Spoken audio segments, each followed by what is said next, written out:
Well, America's asking. She may be a fresh face on the campaign trail, but she's already a front runner and, well, has others looking over their shoulders. Minnesota Congresswoman Michelle Bachmann officially declaring her bid for the Republican nomination just a short time ago. But as of today, she's atop the leaderboard in the all-important state of Iowa. Polls, as you're seeing on your screen, showing she's in a statistical dead heat with former Massachusetts Governor Mitt Romney, who's been campaigning for weeks.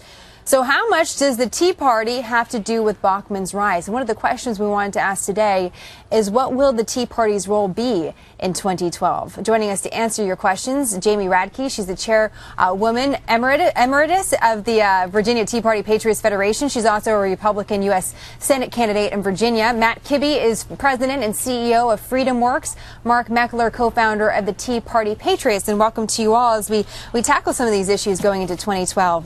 Matt, starting with you, who is the Tea Party candidate?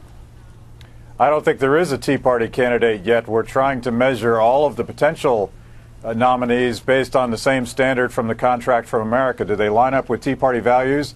And importantly, can they put together the practical mechanics of a winning campaign? I think that's a test for a lot of the candidates that we know share our values, but it's not just enough to agree with us. We have to win, too. Mark, do you agree with that Michelle Bachmann maybe isn't the Tea Party candidate, that maybe that title goes to somebody else?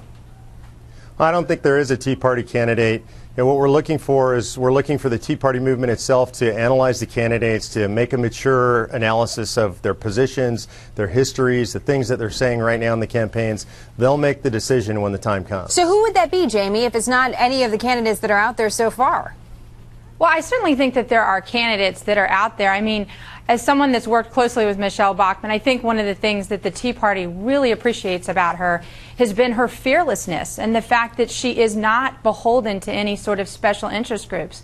I mean, I've been on Capitol Hill with her, and I've watched her not just take on the liberals, but also take on her own party leadership and say, hey, you promised $100 billion in cuts. You promised to repeal Obamacare. I'm not voting for the continuing resolution.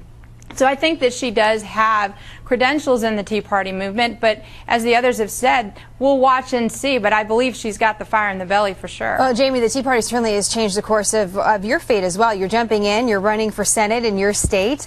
Yes. You're running as a Republican, though. You're not running as a Tea Party candidate. How do you bring the two together? If you're a member of the Tea Party, are you also a Republican? Can you be a Democrat and a Tea Party member? Well, you can be a Democrat, an independent, and a Republican. We have all sorts in the Tea Party. I'm running as a Republican Tea Party candidate, have been the chairman of the Virginia Tea Party Federation.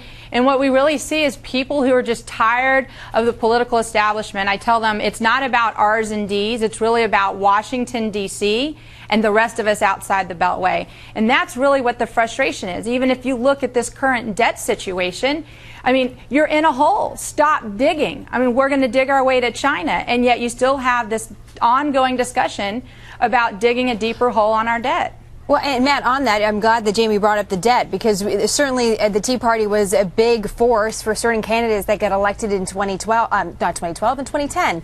And I'm curious how you would grade the folks that you helped get into office. Are you satisfied with the candidates like Rand Paul, for example, that were really helped by the Tea Party movement, whatever group out there that supported them?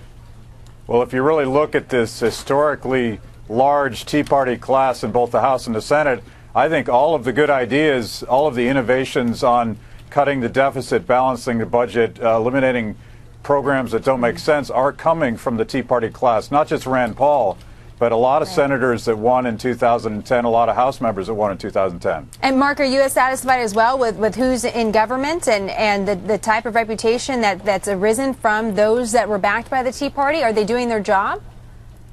I think we've definitely seen, as Matt said, the debate is being shaped by the Tea Party movement. Are we satisfied? No. We just got started in 2010.